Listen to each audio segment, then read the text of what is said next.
Namaku Has, dan cerita ini berlaku semasa aku menuntut di sekolah menengah. Aku di sini bukan untuk melucah atau seangkatan dengannya, hanyalah untuk berkongsi pengalaman. Di sekolah aku tuh ada disediakan kemudahan asrama.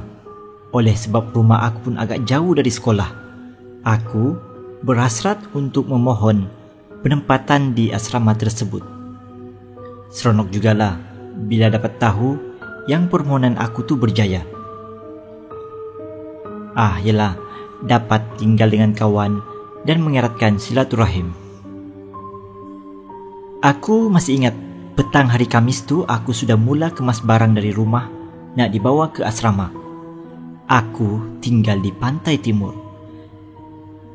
Jadi Jumaat dan Sabtu cuti. Aku sampai asrama tu sekitar maghrib. Jadi terus ramai-ramai ke surau bawah selepas aku sampai di bilik. Oh ya, bilik aku tu ada 6 katil double decker. Jadi semua ada 12 orang. Dah habis solat, makan dan prep, kami semua kena masuk bilik sebab pukul 12.30 malam diwajibkan menutup lampu. Jadi bergelaplah aku. Aku ni bukan boleh tidur gelap-gelap. Dan nasib baik katil aku menghadap tingkap, jadi teranglah oleh kerana lampu jalan. Aku terjaga, tetapi aku tidak tahu pukul berapa. Aku terjaga pun sebab aku terdengar macam katil sebelah aku bergerak. Jadi aku bukalah mata aku sedikit untuk lihat apa yang si Jebon ni buat atas tu. Disebabkan aku tidur di sebelah tingkap, maka cahaya yang masuk tu akan sampai ke katil si Jebon. Dan aku nampak penampakan orang hitam sedang melakukan aksi yang sedikit ganjil. Si Jebon sedang tidur meniarap dan orang hitam tu baring atas si Jebon dan berlakulah pergerakan turun naik. Aku perhati je, tengok sukan apa pula mereka buat ni. Dahlah gelap. Masa tu umur aku baru 15 tahun. Suci lagi pemikiran.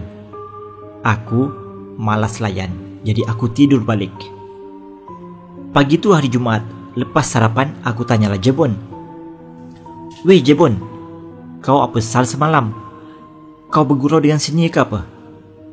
Jebon jawab, apa kau mengarut ni syaitan?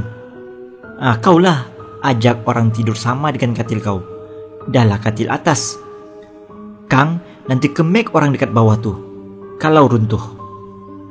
Kau ni biar betul Haz. Aku mana ada ajak siapa-siapa tidur dengan aku. Aku pun saiz bukan kecil. Memanglah saiz kau bukan kecil, sebab tu aku nampak kawan kau tu tidur atas belakang kau.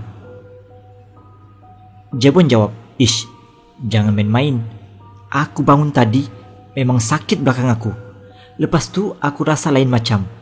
Aku nak duduk pun rasa tak selesa. Petang Jumaat tu aku balik solat dari masjid. Biasalah, budak lelaki akan tumpang van warden, cikgu dan ustaz. Jadi masa balik tu aku naik kereta ustaz. Dan aku pun bertanyalah dengan ustaz tu. Ustaz, ceritalah sikit pasal hantu dekat asrama ni. Saya ni penduduk baru. Ustaz pun jawab, dulu adalah. Dah lama tak ada. Oh, maksudnya dah tak ada lah ya Ustaz. Sebab semalam mungkin saya nampak hantu, tapi warna hitam. Duduk atas si Jebon, ada kaki, ada kepala, ada tangan semua. Apa yang hitam tu buat? Tanya Ustaz. Entahlah, tapi macam sebok je sampai bergerak katil. Si Jebon dahlah tidur meniarap. Ustaz pun jawab, awak tinggal bilik berapa? Sekejap lagi saya pergi. Petang sikit tu ustaz tu sampai dengan warden sekali. Aku ingat nak buat spot check ke apa. Habislah Nokia engage aku. Ustaz tu pun tanya, Jebon, ada sakit mana-mana ke tak? Jebon tu jawablah, ada. Lalu ustaz pun letaklah tangan atas belakang si Jebon dan baca sesuatu. Lepas tu Jebon terus muntah. Habis mi goreng tengah hari tadi keluar. Nasib baik sempat ambil tong sampah. Serentak dengan itu, Ustaz pun panggil semua pelajar lelaki dalam asrama masuk ke surau. Ustaz kata, siapa-siapa yang ada sakit belakang atau bagian bontot atau lain-lain, sila ke depan, sekarang juga. Aku tengok kiri kanan, semua duk macam menggeliat untuk pastikan ada sakit ke atau tak. Tak ada seorang pun mengaku. Siapa nak mengaku oi, kena kunyit dengan hantu masa tu. Ustaz kata lagi, saya syak orang minyak ada buat hal dalam asrama kita ni. Saya dah panggil beberapa sahabat saya untuk tolong pagarkan asrama ni sekejap lagi. Tapi sebelum tu saya kena pastikan ada orang lain tak yang menjadi mangsa noda orang minyak ni. Kalau tak diubati segera, nanti kamu semua terberanak anak orang minyak. 5 minit berlalu, maka adalah seorang keluar, dan kemudian seorang lagi, dan lagi seorang. Baru pandai nak mengaku pula. Maka Ustaz pun berubatlah mereka semua. Lepas tu kami semua diarah balik rumah. Tapi Ustaz aku tu tak bagi aku balik sebab dia kata dia perlukan aku. Sebab aku dah nampak benda tu. Mungkin boleh bantu apa-apa sekejap lagi. Isyak malam tu hanya beberapa orang saja.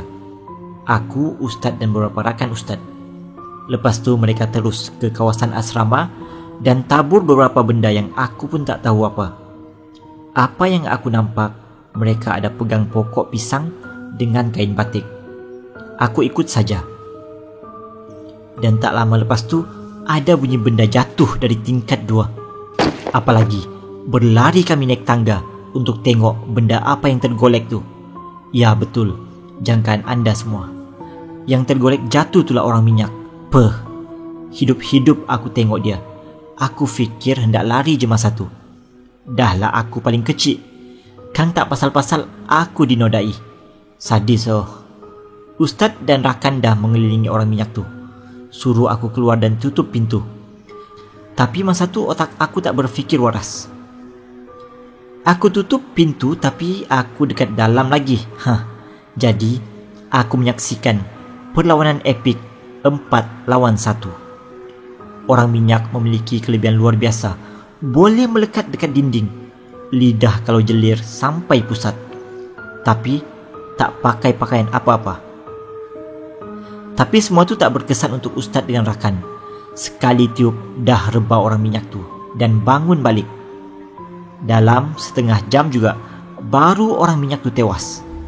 Itu pun rebah kena pukul dengan batang pisang dengan kain batik je. Alahai.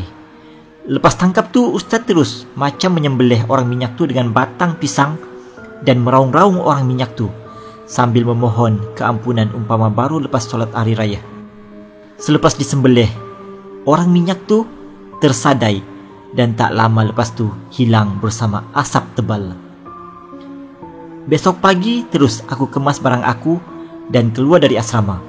2 hari tinggal di asrama sudah cukup untuk aku. Aku rela sampai lewat ke sekolah setiap hari. Kena rotan pun tak apa. Asal keturunan aku terjaga. Aku pun tak pasti kenapa orang minyak tu benda lelaki. Tersalah menuntut agaknya. Beberapa hari lepas tu, aku tanya Ustaz, Ustaz, betul ke nanti yang kena ehem-ehem tu terberanak anak orang minyak? Ustaz jawab, tak adalah, saya tipu je. Ustaz pun ketawa terbahak-bahak. Itu saja kisah daripada aku. Sekian.